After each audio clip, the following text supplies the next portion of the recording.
আজ ফের বারুইপুরে মুখ্যমন্ত্রী পুলিশি অ্যাকশনে ধরপাকড়। দর্শক দেখতে পাচ্ছেন বারুইপুরে শুভেন্দু অধিকারীকে গণপিটুনি দেওয়া হচ্ছে এই প্রবাস মণ্ডলের এনকাউন্টারের ঘটনায়।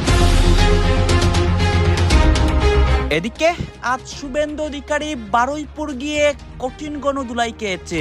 প্রবাস মণ্ডলের সাথে শুভেন্দু অধিকারী একজোট ছিল, এখন পশ্চিমবঙ্গের জনতা শুভেন্দুকে পতনের চেষ্টা করছে।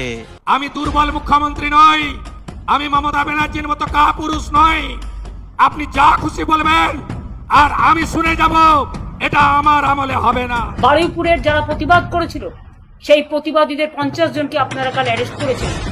আমি শুধু মনে করিনি, আরজিকর নিয়ে অনেক প্রতিবাদ হয়েছে, আমিও রাস্তায় মিছিল করেছি, সবাই করেছে। বারুইপুর এনকাউন্টারে পুলিশের পদক্ষেপকে সমর্থন হুমায়ুন কবিরের। ভুয়ো এনকাউন্টার নিয়ে দিলেন সতর্ক বার্তাও। বারুইপুর ঘটনার 6 দিন পর চাঞ্চল্যকর তথ্য ফাঁস। প্রভাস মণ্ডলকে এনকাউন্টার করায় ফেসে গেলেন শুভেন্দু অধিকারী, খেপেছে বিজেপির নেতা। প্রশ্নটা হলো, এনকাউন্টারটা আসলে কেন হলো? বারুইপুরের ঘটনাটা মনে আছে তো? একটা নাবালিকা, বয়স কতই বা হবে, এবং অত্যাচার, তারপর হত্যা। খবরটা কানে আসতে গোটা রাজ্য ফুঁসছিল, মানুষ রাস্তায় নেমেছিল, মোমবাতি জ্বলেছিল, স্লোগান উঠেছিল, বিচার চাই। পুলিশ ধরেছিল প্রভাস মণ্ডলকে। সারা পশ্চিমবাংলা বিভিন্ন প্রান্তে কিন্তু আওয়াজ আপনার বিরুদ্ধে ওঠা শুরু হয়ে গেছে। এটা আপনি মাথায় রাখেন, কারণ আপনারা ভোটের আগে অনেক বড় বড় কথা বলেছিলেন, আমাদের মেমোরিতে কিন্তু সব রাখা। পশ্চিমবঙ্গের সাধারণ জনগণ এখন ভয়াবহ রূপে শুভেন্দু অধিকারীর বিরুদ্ধে কেঁপেছে। আজকে শুভেন্দু অধিকারী বারুইপুর গিয়েছিল এবং সেইখানে গিয়ে কঠিন তুপের মুখে পড়ে। প্রবাস মণ্ডলকে এনকাউন্টারের ঘটনায় সবাই সরাসরি শুভেন্দু অধিকারীকে দোষারোপ করতেছে। প্রবাস মণ্ডলের সাথে শুভেন্দু অধিকারী একজোট ছিল, সেই দর্শন কাণ্ডের মধ্যেও শুভেন্দু অধিকারী জড়িত ছিল। আপনারা দেখতে পারবেন এই ঘটনাকে কেন্দ্র করে পশ্চিমবঙ্গের সাধারণ জনগণ সরাসরি অনেক কথা বলতেছে এবং অসংখ্য রহস্য উন্মোচন হয় এই মুহূর্তে। শুভেন্দু অধিকারীর বর্তমান অবস্থা, বারুইপুরের ঘটনা, সবকিছুই আপনাদের সামনে এক এক করে ধারাবাহিকলি দেখাবো। আসল যে ছবি আপনাদেরকে দেখাচ্ছি, আমরা দেখতে পাচ্ছি যে কালো টি শার্ট পরা একজন, তিনি প্রভাসকে টেনে ধরে তুলছেন। ইনি কে? বিজেপির মণ্ডল সভাপতি শান্তনু মণ্ডল। তার বিরুদ্ধে কি অভিযোগ উঠছে? তার বিরুদ্ধে অভিযোগ উঠছে তিনি নাকি অপরাধীদের ছাড়িয়ে এনেছেন। কিন্তু আদৌ কি তাই? এখানেই প্রশ্ন, আদৌ কি তাই? নয়, তারও কিছু প্রমাণ মিলেছে। কিরকম? এই বিজেপির মণ্ডল সভাপতি শান্তনু মণ্ডল, তিনি আসলে অপরাধীকে ধরিয়ে দিতে চেয়েছেন এবং ডিজিটাল এভিডেন্স এই তদন্তের ক্ষেত্রে খুবই গুরুত্বপূর্ণ হতে পারে এটা ভেবে তিনি রেকর্ডও করেছেন। শুনুন একবার। ওকে খারাপ কাজ করেছি আমি, খারাপ আমি করিনি। শোন এবার, শোনো এবারে বলে, এবারে আমি যদি টাকা পয়সা দিবি, আনন্দ আছে, ওরা বন্ধু আছে বলে এবার 4 জন এসেছি। আমরা দেখতে পাচ্ছিলাম পুকুরের পাড় থেকে প্রভাসকে কলার ধরে টেনে তুলছেন একজন ব্ল্যাক টি শার্ট পরা, তিনি আসলে বিজেপির মণ্ডল সভাপতি শান্তনু মণ্ডল। এবং যেই ছবি আপনাদেরকে দেখালাম, টোটোয় যে কথোপকথন, প্রভাসকে একের পর এক প্রশ্ন, প্রাথমিক পর্যায়ে যে জিজ্ঞাসাবাদ, অন্ততপক্ষে ডিজিটাল এভিডেন্স হিসেবে যেগুলো এই তদন্তের ক্ষেত্রে খুবই গুরুত্বপূর্ণ হতে পারে, সেগুলো কিন্তু রেডি তিনি করেছিলেন। সুতরাং এর থেকে স্পষ্ট হয় যে আসলে এই শান্তনু, তিনি অভিযুক্তদের ছাড়াননি, তিনি ধরিয়ে দিয়েছিলেন। অর্পণের কাছে চলে যাই। অর্পণ, দেখো, শান্তনুর ভূমিকা অত্যন্ত গুরুত্বপূর্ণ। কারণ হচ্ছে, প্রথমে রাত্রিবেলা যখন তার এই নাবালিকার খোঁজ শুরু হয়, স্থানীয়রাই জানিয়েছেন যে এলাকার নেতৃত্ব তারা সঙ্গে ছিলেন এবং সেখানে তোমাকে আমি প্রথমে যে বিষয়টা বলছিলাম যে ইউনিটি ভাবে প্রায় 120 থেকে 30 জন এই নাবালিকাকে খুঁজতে নেমেছিলেন এলাকা জুড়ে। সেখানে এই শান্তনু মণ্ডল প্রথমে, তাকে যখন এই প্রভাসকে ধরা হয়, তাকে বারে বারে জিজ্ঞাসাবাদ এই শান্তনুই নিজে পুলিশ ফাঁড়িতে নিয়ে যায় এবং সেখানে গিয়ে তাদের দুজনকে মুখোমুখি জেরা করে এবং পুলিশের ভূমিকা সেখানে জিরো ছিল। কারণ নিচুতলার পুলিশরা কি ডিসিশন নেবে ওই রাত্রিবেলা বা তাদের কর্তৃপক্ষকে জানাতে তাদের দ্বিধাগ্রস্ত হয়েছিল, এমনটাই প্রাথমিকভাবে কিন্তু মনে করা হচ্ছে।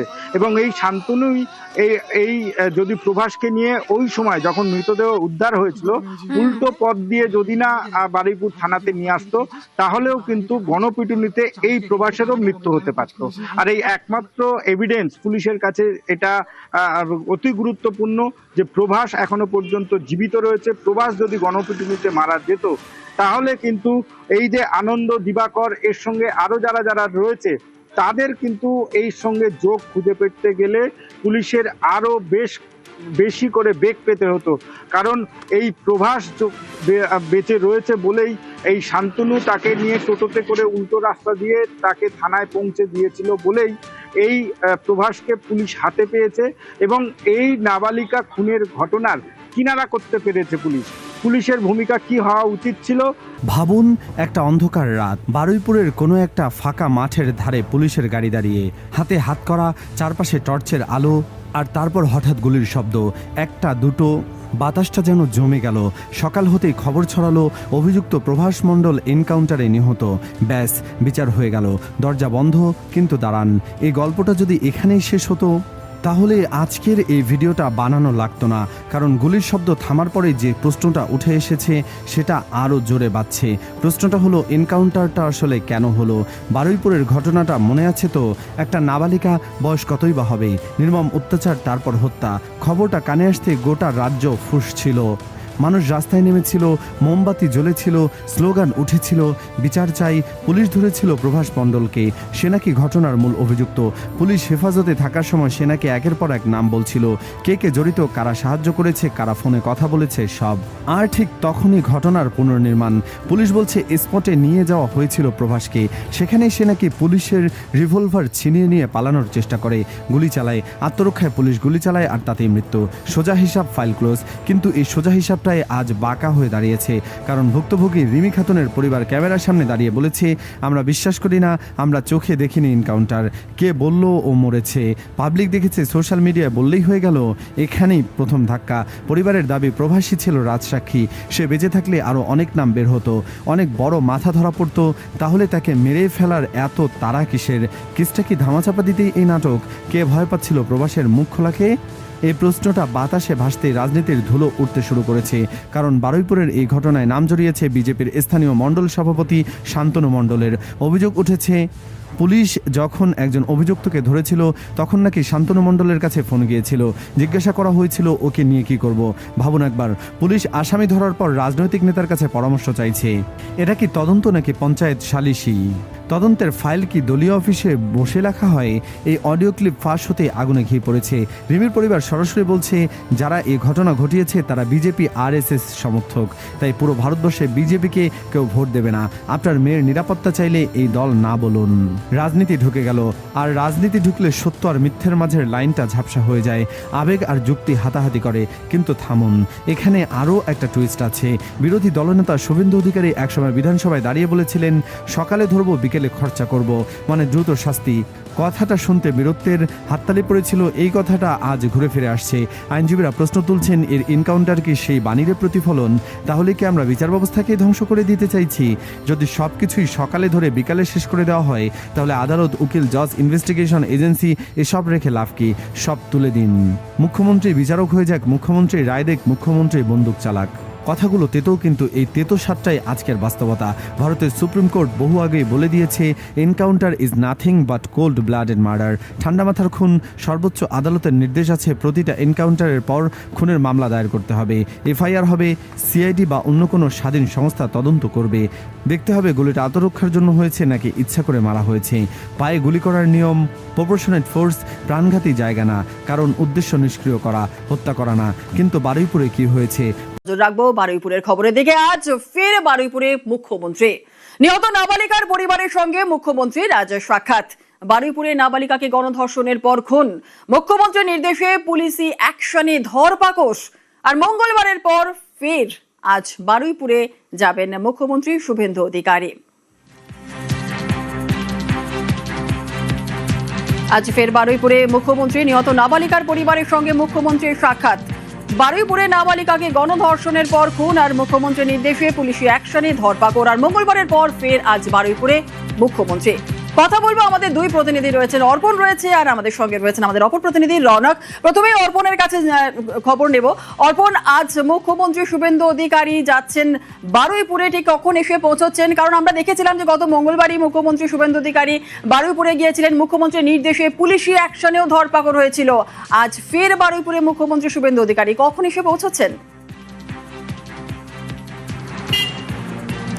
দেখো, যেমন কথা তেমন কাজ। গত মঙ্গলবারই মুখ্যমন্ত্রী শুভেন্দু অধিকারী তিনি বারুইপুর এসপি অফিসে যখন আসেন, এই যারা নির্যাতিতার পরিবার এবং নিহতের পরিবারের সঙ্গে যখন দেখা করেন, তিনি বলেছিলেন যে যা বলা হয়েছে নির্যাতিতার পরিবারের পক্ষ থেকে তা আগামী 7 দিনের মধ্যে দেখতে পাবেন এবং তিনি আসবেন।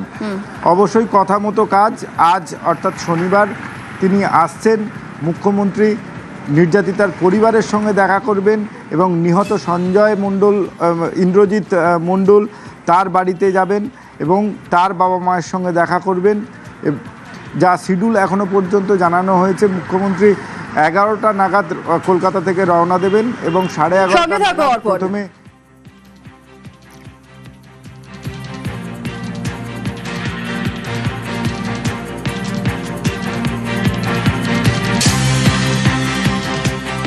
আর পাশে থাকার বার্তা মুখ্যমন্ত্রী শুভেন্দু অধিকারী, যেমন কথা তেমনই কাজ। আর এদিকে বারুইপুরে গণপিটুনিতে নিহত ইন্দ্রজিৎ মণ্ডল, ইন্দ্রজিতের পরিবারের সঙ্গে আজ মুখ্যমন্ত্রী শুভেন্দু অধিকারীর সাক্ষাৎ। ইন্দ্রজিতের বাবা মায়ের সঙ্গে দেখা করবেন মুখ্যমন্ত্রী। রৌনক রয়েছে আরো বিস্তারিত বলবে। রৌনক, ইন্দ্রজিতের বাবা মায়ের সঙ্গে আজ দেখা করবেন মুখ্যমন্ত্রী শুভেন্দু অধিকারী, কখন এসে পৌঁছবেন কি জানা যাচ্ছে? দেখো, জানা যাচ্ছে 11:30 থেকে 12টার মধ্যে মুখ্যমন্ত্রী শুভেন্দু অধিকারী ইন্দ্রজিতের বাড়িতে এসে পৌঁছবেন এবং তিনি যখন এসপি অফিসে এসেছিলেন তার বাবার সঙ্গে দেখা করেছিলেন। তিনি জানিয়েছিলেন যে পুলিশের প্রাথমিক তদন্তে উঠে এসেছে যে এই ঘটনার সঙ্গে ইন্দ্রজিতের কোনো রকম যোগসাজশ ছিল না। তারপরই একেবারে কড়া হুঁশিয়ারি দেওয়া হয়েছিল যে এই ঘটনার মধ্যে প্রায় 200 জনের বেশিকে চিহ্নিত করা হয়েছে। একদম দেখা গেল গত 4 দিনের মধ্যে প্রায় 37 জনকে এই ঘটনায় গ্রেফতার করা হয়েছে। তোমায় দেখাবো, ইন্দ্রজিতের বাড়ির সামনে আমরা রয়েছি। এখানে ইতিমধ্যে মুখ্যমন্ত্রী আসার আগে যে প্রস্তুতি, সেই প্রস্তুতি সারা হচ্ছে এবং আমরা একবার কথা বলে নেওয়ার চেষ্টা করব তার মায়ের সঙ্গে। দিদি, আজকে মুখ্যমন্ত্রী আসবেন, আপনার সঙ্গে দেখা করবেন, আশ্বাসও দিয়েছে। প্রায় 37 জন গ্রেফতার হয়েছে। বারুইপুরের যারা প্রতিবাদ করেছিল সেই প্রতিবাদীদের 50 জনকে আপনারা কাল অ্যারেস্ট করেছেন। আমি শুধু মনে করিয়ে দিই, আরজিকর নিয়ে অনেক প্রতিবাদ হয়েছে, আমিও রাস্তায় মিছিল করেছি, সবাই করেছেন। আমরা কিন্তু একজনকেও অ্যারেস্ট করিনি। তার কারণ গণতন্ত্রের প্রতিবাদ করার, প্রতিরোধ করার ভূমিকা আছে। আর আপনারা ভুলে যাবেন না, আপনারা অনেকবার বিরোধিতা আসতে মমতা ব্যানার্জির মনে পড়ে গেছে যে গণতন্ত্রের ঠিক কি অধিকার রয়েছে আর কি নেই, অর্থাৎ প্রতিবাদ করার অধিকার রয়েছে। কিন্তু আমার যেটা সব থেকে বেশি কানে লাগলো, আমি আশা করছি আপনাদেরও মনে হয়েছে, দেখুন না, আজকে মুখ্যমন্ত্রী পদে মমতা ব্যানার্জি বসতেন যদি বারুইপুর আর আরজিকরের ঘটনা দিদির চোখে সেম না হতো। মানে কি অদ্ভুত বিষয় যে কোন মামলাকে গুরুত্ব দেওয়া উচিত, কোন মামলা কিভাবে দেশের বিরুদ্ধে যাচ্ছে সেটা পর্যন্ত বোঝার ক্ষমতা নেই তার হাতে। আমরা 15 বছর রাজ্যটাকে ছেড়ে দিয়েছিলাম। মমতা ব্যানার্জি বলছেন যে বারুইপুর আর আরজিকর একই প্রতিবাদ, মানে দিদির চোখে 2 প্রতিবাদ সেম। কি অদ্ভুত বিষয়। এবং আমি আপনাদেরকে একটা বড় আপডেট দিই যে বারুইপুরকে নিয়ে কেন্দ্র সরকার উদ্বিগ্ন। যেভাবে ইন্দ্রজিৎ মণ্ডলকে বাড়ি থেকে টেনে হিঁচড়ে বের করা হয়েছে এবং আজ দেশের 20টা জায়গায় এনআইএ ইনভেস্টিগেশন চলেছে, এনআইএ রেড করেছে, যেখানে পশ্চিমবঙ্গের বাঁকুড়াও ছিল। বাঁকুড়াতে অ্যারেস্ট হয়েছে মীর আসিফ আলী। বাঁকুড়া থেকে অ্যারেস্ট হয়নি, বিশাখাপত্তনম থেকে অ্যারেস্ট হয়েছে। বাড়ি হচ্ছে পশ্চিমবঙ্গের বাঁকুড়া, সেখানে এনআইএ টিম রেড করেছে। ইনফ্যাক্ট বারুইপুর যে ঘটনা ঘটেছে তার সঙ্গে মুর্শিদাবাদ এবং বেলডাঙ্গার যথেষ্ট মিল রয়েছে এবং যেটাতে আইএসআই এবং আল কায়দার মডিউলকে ফলো করা হয়েছে। এবং এই বিষয়কে সামনে রেখে অমিত শাহ স্বরাষ্ট্রমন্ত্রীকে এমার্জেন্সি বৈঠকও করতে হয়েছে রাজ্যের এসপিদের সাথে। রাজ্য সরকার পরিবর্তন হয়ে গেছে, শুভেন্দু অধিকারী মুখ্যমন্ত্রী, বিজেপির সরকার। চাইলে কিন্তু রাজ্যের যে সমস্ত জেলা এসপিরা রয়েছেন ওনার সাথে শুভেন্দু অধিকারী বৈঠক করলেও চলতো, কিন্তু না, বিষয়টা অত্যন্ত গম্ভীর এবং গুরুত্বপূর্ণ, যার জন্য অমিত শাহকে অ্যাক্টিভলি, যেহেতু ন্যাশনাল সিকিউরিটির ম্যাটার এবং কোথাও না কোথাও ইন্টেনশনালি রাজ্যে অ্যানার্কি তৈরি করা হচ্ছে, সেই কারণেই এই বৈঠক নেওয়া হয়েছে। বৈঠকে বেশ কিছু সিদ্ধান্ত হয়েছে, আমি জানাবো আপনাদেরকে। কিন্তু তার আগে জানাবো বিস্ফোরক তথ্য রয়েছে, এনআইএকে নিয়েও তথ্য রয়েছে। কিন্তু তার আগে একটা ছোট্ট করে আপডেট আমি আপনাদেরকে দিতে চাই, সেটা হচ্ছে না বললেই নয় যে তৃণমূল কংগ্রেসের পাপের ঘরা তো এমনি পূর্ণ হয়ে গেছে, সেই একই কথা আমি বলবো না। কিন্তু এইবার অত্যন্ত সুখবর, সেটা হচ্ছে 14 বছর পর শিক্ষক প্রতিবাদী বরুণ বিশ্বাসের ফাইল ওপেন হতে চলেছে। এতদিন পর্যন্ত তৃণমূল কংগ্রেসের আমলে যেখানে বরুণ বিশ্বাসের পরিবার একাধিকবার তৃণমূল কংগ্রেসের কাছে অভিযোগ করেছে, পুলিশের কাছে জানিয়েছে যে এই বরুণ বিশ্বাস হত্যাকাণ্ডে কনস্পিরেসি করা হয়েছে। দর্শক আপনারা তো দেখলেন এখানে কি কথা হচ্ছে, অনেকে কিন্তু অনেক কথা বলতেছে, অনেকে আলোচনা করতেছে, অনেকে সমালোচনা করতেছে। বিশেষ করে এখানে দেখতে পাচ্ছি আমরা পশ্চিমবঙ্গের কথা হচ্ছে এবং বারুইপুরের ঘটনা নিয়ে শুভেন্দু অধিকারীর বিষয়ে কথা হচ্ছে এবং বারুইপুরের ঘটনার অনেক রহস্য উন্মোচন হচ্ছে এখানে। দর্শক শ্রোতা, এই বারুইপুরের ঘটনা নিয়ে আপনার মন্তব্য কী এবং পশ্চিমবঙ্গের শুভেন্দু অধিকারীকে নিয়ে আপনার মন্তব্য কী? আপনার গুরুত্বপূর্ণ মন্তব্য অবশ্যই আপনারা আমাদের কমেন্ট বক্সে লিখে যাবেন। সর্বশেষে আপনাদের কাছে আমাদের একটা ছোট্ট রিকোয়েস্ট থাকবে, আপনারা আমাদের চ্যানেলে নতুন দর্শক হয়ে থাকলে চ্যানেলটি সাবস্ক্রাইব করবেন এবং পাশে থাকা বেল বাটনটি বাজাবেন যাতে করে নেক্সট ভিডিওটা সবার আগে আপনাদের কাছে পৌঁছে যায়। ধন্যবাদ।